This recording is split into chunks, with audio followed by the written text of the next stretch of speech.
भक्तों राधे राधे, जय श्री कृष्णा भक्तों। आज सभी लोग जानते हैं कि 22 अप्रैल 2026 यानी बुधवार को पड़ रही है वैशाख महीने की अष्टमी तिथि। और भक्तों यह वही तिथि है जो वैशाख महीने में पड़ने वाली सबसे बड़ी तिथि है, क्योंकि बुधवार के दिन पड़ रही है, जो बहुत ही खास है। और भक्तों आज सभी लोग जानते हैं बुधवार अष्टमी तिथि का अगर सबसे बड़ा कोई उपाय है तो वह एक चुटकी काले तिल वाला उपाय है। तो भक्तों इस अष्टमी तिथि के दिन आप लोगों को इस एक चुटकी काले तिल वाले उपाय को जरूर करना है। बहुत सारे लोग होंगे जिन लोगों ने इस उपाय को ना किया हो, मतलब पूरा साल निकल गया, उन्होंने किसी भी दिन काले तिल वाले उपाय को ना किया हो। और भक्तों आपके पास एक आखिरी मौका बचा हुआ है जो कि 22 अप्रैल के दिन। तो इस दिन आप लोगों को इस वाले उपाय को जरूर कर लेना चाहिए। भले ही आपने पूरे साल भर इस उपाय को ना किया हो, पर अगर आप इस वैशाख महीने के बुधवार अष्टमी के तिथि के दिन अगर इस वाले उपाय को कर लेते हैं तो आपके इस उपाय करने का वह फल मिलेगा जिसकी आपके कभी भी कल्पना भी नहीं करी होगी। इसलिए आप लोग इस वाले उपाय को एक बार जरूर कर लेना, ताकि आप लोगों को हाथ में मौका ना जा सके और आपको इस उपाय करने का फल मिल सके। भक्तों यह उपाय पूज्य पंडितों गुरुओं ने अपनी अभी की शिव महापुराण, जो हमारे हिंदू धर्म का 18 प्रमुख पुराणों में से एक है, उसी का महापुराण एक कथा में बताया है, जिस उपाय को आज हम आपको बहुत अच्छे से समझाने वाले हैं।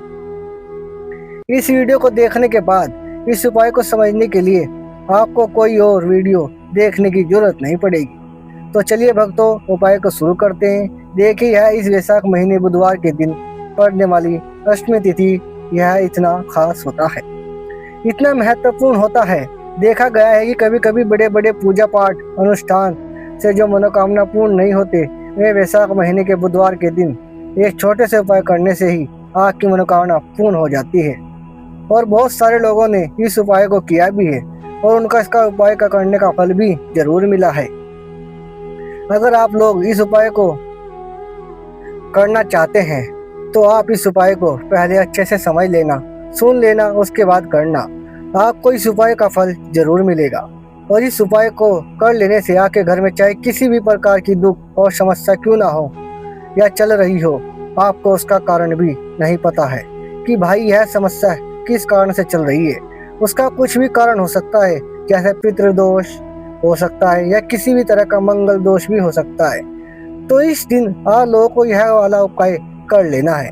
यह एक उपाय है जिसे उपाय को अगर किसी विशेष दिन पर किया जाए तो भाई उस विशेष दिन जो है वह तुम्हें हमें मिलता है।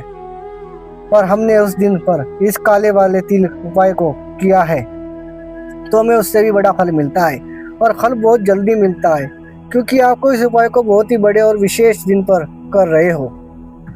तो चलिए अब उपाय के बारे में बात करते हैं, लेकिन उससे पहले आप लोगों को यह जानना आवश्यक है कि आखिर यह उपाय किस समय करना है, किसको करना है और कैसे करना है। तो चलिए हम आगे आपको वीडियो में एक एक कर बता देते हैं। लेकिन उससे पहले अगर आप लोग हमारे चैनल पर नए हैं तो हमारे चैनल को सब्सक्राइब कर लेना और इस वीडियो को लाइक करके कमेंट बॉक्स में जय शिवाय नमस्ते ओम नमः शिवाय जरूर टाइप कर देना।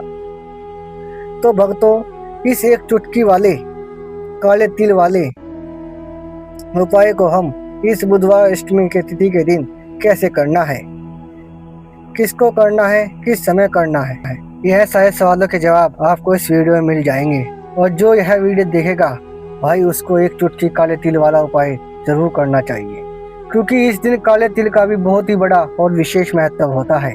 और जब बात आ जाए एक चुटकी काले तिल की तो यह सोने पर सुहागा वाली बात हो जाती है और यह एक बहुत ही बड़ा उपाय हो जाता है। बुधवार अष्टमी तिथि का है तो वह भक्तों इस काले वाले तिल उपाय को आखिर करना किसको है। सबसे पहले हम लोग वह बात जान लेते हैं। देखो घर की जो भी बड़ी माताएं बहनें होती है, उन माताओं बहनों से कोई भी एक बड़ी माता बहन इस वाले उपाय को कर सकती है। और भक्तों अगर आप चाहे तो अपने घर में से सभी सदस्यों को भी इस उपाय को करवा सकते हैं। अगर किसी व्यक्ति खुद की कोई मनोकामना है, खुद की कोई दुख और परेशानी है जो कि वह अपने लिए ही करना चाहता है, इस वाले उपाय को तो वह खुद अपने लिए भी करना चाहता है या कर सकता है। बाकी अगर कोई घर में से ऐसा है जो कि अपने पूरे घर के परिवार की सुख शांति के लिए यह वाला उपाय करना चाहता है तो भाई वह भी कर सकता है, उसमें भी कोई दिक्कत वाली बात नहीं है। कहने का मतलब है यह है कि इस उपाय को हर एक सदस्य भी कर सकता है। वो पूरे घर का परिवार के सदस्य के लिए घर की बड़ी माताओं बहनों में से कोई एक माता बहन भी कर सकती है। माताएं बहनें अगर घर में उपस्थित ना हो या वह का वाला उपाय ना कर पा रही हो तो वो फिर घर की या कोई बड़ा सदस्य इस काले तिल वाले उपाय को कर सकता है, चाहे फिर वह पुरुष ही क्यों ना हो। उसमें कोई भी दिक्कत वाली बात नहीं है। अब भक्तों, इस एक चुटकी काले तिल वाले उपाय को हमें करना कहाँ पर है? इसे हम तुलसी के क्यारे के पास में जाकर करना है। बहुत सारे लोग प्रश्न करते हैं हर एक उपाय को करते समय क्या हम इस उपाय को घर पर या मंदिर में कर सकते हैं? देखो तो इस वीडियो वाला उपाय को आप घर ही करोगे तो अच्छा रहेगा। अगर घर पर तुलसी का पौधा नहीं है तो शिव मंदिर में उपाय करोगे तो भी अच्छा रहेगा इस वाले उपाय को। उसके बाद में भक्तों जो अगला प्रश्न निकल कर आता है वह यह आता है इस उपाय को लेकर कि आखिर इस उपाय को हम किस समय करना है, सुबह के समय करना है कि शाम के समय करना है? तो देखो इस वाले उपाय को आप लोग सुबह के समय भी कर सकते हैं और शाम के समय और दोष काल भी कर सकते हैं। अब अगर आप पूछा कि भाई साहब आप उत्तम समय कौन सा रहेगा इस एक चुटकी काले तिल वाले उपाय को करने का, तो हम आपसे बस यही कहेंगे कि इस उपाय को आप शाम के समय करें तो ज़्यादा बेहतर होगा। बाकी अगर सुबह के समय भी करेंगे तो भी वो बहुत अच्छा होगा, उसमें कोई भी दिक्कत वाली बात नहीं है। तो अब भक्तों जो अगली सबसे बड़ी महत्वपूर्ण बात आती है वह यह आती है कि सुबह अगर हम उपाय को करेंगे तो हम कितने बजे से लेकर कितने बजे तक के बीच में करना है, और शाम के समय प्रदोष काल में करेंगे तो हमें भी कितने बजे से लेकर कितने बजे के बीच में करना है। तो देखो सुबह जितना जल्दी हो सके आप उपाय को करने की कोशिश करना। बाकी अगर किसी कारणवश लेट भी हो जाओ, थोड़ी देर भी हो जाए तो 10 या 11 बजे तक भी आप उपाय कर लेना, और 12 बजे से ज़्यादा देरी ना हो, ठीक है? इस बात पर ध्यान रखना। उसके बाद में भक्तों अगर शाम के समय प्रदोष काल की बात करें, प्रदोष काल का जो समय है जो होता है वह शाम के 6 बजे से शुरू हो जाता है। मतलब शाम के 6 बजे से लेकर 7 बजे तक के बीच जो समय होता है यह समय प्रदोष काल का समय होता है। पर अभी जो मौसम चल रहा है इस मौसम में जो शाम बहुत देरी से होती है, तो आप इस समय उपाय को 7 या 8 बजे के बीच में भी कर सकते हैं। मतलब शाम 6 बजे से रात 8 बजे के बीच में आप कभी भी कर सकते हैं, इस वाले उपाय को कर सकते हैं। उसमें कोई भी दिक्कत वाली बात नहीं है। परंतु बुधवार अष्टमी की तिथि के दिन कोशिश करना कि समय के अंतर्गत ही कर लो।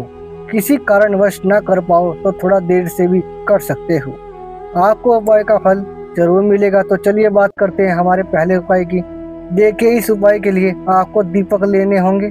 दोनों ही दीपक आपके मिट्टी के भी ले सकते हैं, और दोनों ही दीपक आप शुद्ध आटा मलकर उनके भी तैयार कर सकते हैं। अब भक्तों दोनों ही दीपक के अंदर आपको शुद्ध घी का प्रयोग करना होगा। एक दीपक के अंदर आपको गोल रुई की बाती का प्रयोग करना होगा, और एक दीपक के अंदर आपको लंबी बाती का प्रयोग करना होगा। लंबी बाती वाले दीपक के अंदर आपको मोली वाला जो धागा आता है कलावा, उसकी बाती का प्रयोग भी आप लंबी बाती वाले दीपक के अंदर कर सकते हैं। देखिए 2 दीपक वाला यह चमत्कारिक उपाय केवल बुधवार की रात्रि में ही किया जाता है, इसलिए आपको इस उपाय को बहुत ही ध्यान से समझना। इसी के साथ में आपको एक चुटकी काले तिल के दाने लेना है, और इसी के साथ में आपको मात्र एक चुटकी हल्दी भी लेनी होगी। अब भक्तों यह सभी सामग्री लेकर आपको रात्रि के समय पहुंच जाना है अपने घर में, जहां कहीं भी तुलसी जी का पौधा, तुलसी माता का निवास स्थान है, वहां पर देखिए भक्तों सबसे पहले तो आपको पास जो एक गोल बाती का दीपक उसे आपको तुलसी जी के वहां प्रज्वलित करना है। दीपक को प्रज्वलित करने के बाद समय आपको ओम नमः भगवते वासुदेवाय इस मंत्र का 11 बार जाप कर लेना है। अब देखिए भक्तों आप जो एक चुटकी वाले काले तिल के दाने को लेकर आए हैं उन्हें आपको अपने सीधे हाथ में रखना है। और जो आपने गोल बाती वाला दीप प्रज्वलित किया है माँ तुलसी के जहाँ वहाँ पर उसके ऊपर से आपको इन एक चुटकी काले तिल को गड्ढे की दिशा में घुमाना है। आपको अपना नाम और अपना गोत्र बोल देना है और फिर आपको इन काले तिल को उससे जलते हुए दीपक के अंदर डाल देना है। देखिए, काले तिल भगवान विष्णु के पसीने से उत्पन्न हुए हैं और जब भी हम यह दीपक की रात्रि में प्रज्वलित करते हैं तो इससे हमें हमारे कर्ज में राहत मिलती है। हमारे जीवन में धन प्राप्ति के नए नए मार्ग खुलते हैं। हमारा अगर कोई भी कार्य रुका हुआ है तो वह परिपूर्ण होता है। देखिए, गोल बाती का जो दीपक है, विशेषकर हम माता तुलसी के वहाँ पर भगवान विष्णु और माता लक्ष्मी के निर्मित प्रज्वलित कर रहे हैं। इस प्रकार से आपको यह दीपक प्रज्वलित करना है या कर देना है।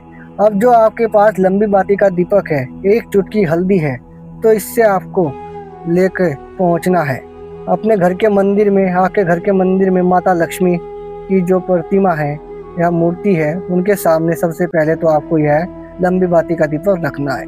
फिर आपको दीपक प्रज्वलित कर देना है। दीपक को प्रज्वलित करने के समय आपको ओम माँ लक्ष्मी इस मंत्र का जाप करते रहना है।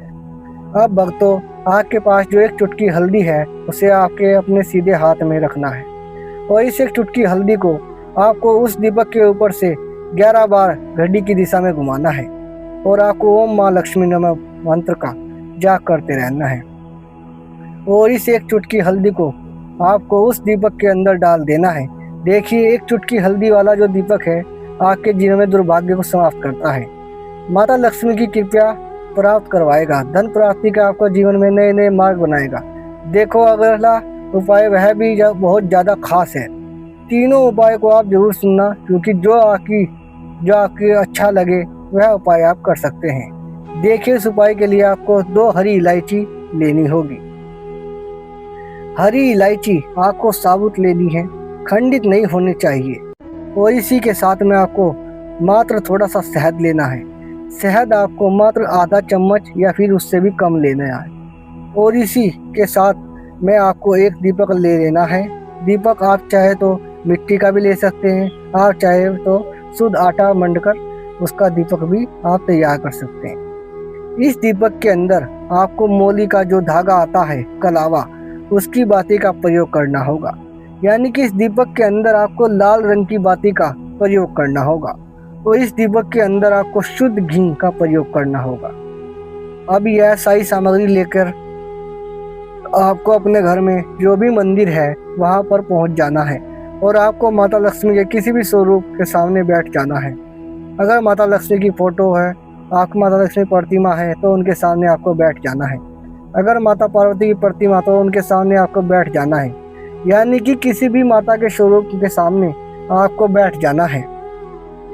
अब आप देखिए, सबसे पहले आपको माता रानी के सामने थोड़ी सी चावल की ढेरी बना देनी है, यानी कि थोड़ी सी अक्षत के दाने आपको माता रानी के सामने रखना है। उसके बाद आप जो एक दीपक लेकर गए हैं, उस दीपक को आपको उन्हीं चावल के दानों के ऊपर रख देना है और फिर इस दीपक को आपको माता रानी के सामने प्रज्वलित कर देना है। इस दीपक को प्रज्वलित करते समय आपको ओम माँ लक्ष्मी का नमः इस मंत्र का लगातार जाप करते रहना है। दीपक के प्रज्वलित करने के बाद आप जो हरी इलायची लेकर गए हैं, उसमें से एक हरी इलायची को तो आप उसी दीपक के अंदर डाल देनी है और वहीं पर आपको कम से कम 21 बार ओम माँ लक्ष्मी नमः इस मंत्र का जाप कर लेना है। अब आपके पास जो शहद है, एक हरी इलायची है, जो सीधे आपको लेकर पहुंच जाना है भगवान शिव के मंदिर में। पूज्य गुरु जी ने बताया है कि यह उपाय आपको सिर्फ और सिर्फ शाम के समय ही करना होगा। शाम को जब भी सूर्यास्त का समय होता है तो उस समय आपको यह उपाय करना है। लेकिन सबसे पहले तो आपको पास जो एक हरी इलायची है उसे आपको उस शहद के अंदर अच्छे से डुबो देना है, यानी कि शहद का लेपन उसे हरी इलायची के ऊपर चारों तरफ से आपको कर देना है। अब यह जो शहद जो युक्ति हरी इलायची, इससे आपको भगवान शिव के शिवलिंग पर अर्पित कर देनी है और आपको वह श्री शिवाय नमस्तुभ्ये इस मंत्र का लगातार जाप करते रहना है। फिर इसके बाद आपको एक लोटा जल भी अपने साथ लेकर जाना है तो यह एक लोटा जल भी आपको धीरे धीरे शिवलिंग पर समर्पित कर देना है और आपको सिवाय नमस्तों से इस मंत्र का जाप करते रहना है। फिर इसके बाद आपको अपने घर आ जाना है। इस प्रकार से आपको यह उपाय कर लेना है। तो चलिए भक्तों, जान लेते हैं पूज्य पंडित गुरुओं पर द्वारा बताए गए दूसरे उपाय के बारे में। देखिए, इस उपाय के लिए आपको लेना है 11 चावल के दाने। गुरु जी ने कहा चावल के दाने खंडित नहीं लेने, बिल्कुल साबुत होने चाहिए। उसके साथ में आपको लेना है एक बेलपत्र का भी एक नियम है। अगर आपके पास बेलपत्र नहीं है तो आप शिवलिंग से उठाकर उसको पूर्ण शुद्ध जल से धोकर इस्तेमाल कर सकते हैं। इस प्रकार बेलपत्र लेना है। इसके बाद आपको एक लोटा जल लेना है। अब ये सब सामग्री लेकर आपको जाना है महादेव के मंदिर में। देखो, अब आपको उत्तर साइड में खड़े हो जाना है और सबसे पहले आपको एक बेलपत्र अपने हाथ पर और 11 चावल दाने रखकर शिवलिंग के ऊपर अपना नाम गोत्र बोलते हुए समर्पित कर देना है और ओम नमः शिवाय, श्री शिवाय, नमस्तुम भयम का लगातार जाप करना है। अब आपको जो एक लोटा जल का साथ में लेकर आए थे उसे धीरे धीरे बेल पत्र पर और चावल के दाने के ठीक ऊपर आपको समर्पित करते जाना है और शिव पुराण के मूल मंत्र भी शिवाय नमस्तुम भयम का 11 बार जाप करना है और अपनी मनोकामना बोलते जाना है। देखो, बस छोटा सा उपाय करना है, देखना एक दिन आपके सब काम बनने लग जाएंगे। गुरु जी का बहुत ही विशेष उपाय है। इस वीडियो में हमने आपको दो या तीन महा उपाय आपको बताए हैं जो कि आपको बुधवार अष्टमी तिथि के दिन करने हैं। आपके मन में उपाय से जुड़ा हुआ भी कोई सवाल है तो हमें कमेंट बॉक्स में पूछ सकते हैं। उपाय करते समय कोई भी गलती नहीं करनी है। अगर आप हमारी वीडियो पसंद आए हैं तो इस चैनल को सब्सक्राइब जरूर करें। हर हर महादेव, ओम नमः शिवाय, श्री शिवाय नमस्ते। दोस्तों, आज का वीडियो इतना ही। मिलते हैं अगले वीडियो में, तब तक के लिए धन्यवाद।